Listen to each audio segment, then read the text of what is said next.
So we are not strangers, of course, to bad fire seasons in Oregon and Washington, but this might be one of the worst. And our leaders knew something like this was possible, and they tried to take action on it this year, but it just never happened. See, earlier this year, Governor Brown unveiled a big wildfire protection plan. It was aimed at preventing and responding to wildfires over the long term.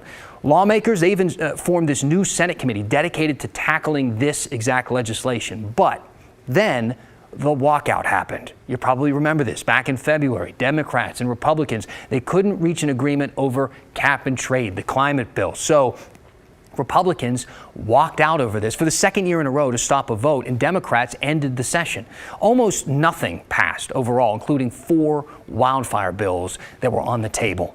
But lawmakers will be back in Salem in January, so we might actually see some of these proposals again. Hopefully, here's what the plans would have done. They would have cleared wildfire fuels on about 300,000 acres of land per year, created standards for utility companies to prevent power lines from starting fires, created safe zones around properties, and would have made sure that every piece of land in the state is part of the wildfire response jurisdiction. It would have also funded smoke filtration systems for private homes and public buildings, improve building codes overall, and study firefighting costs compared to other states. The governor wants to create a specific office focused on wildfires within the Office of Emergency Management.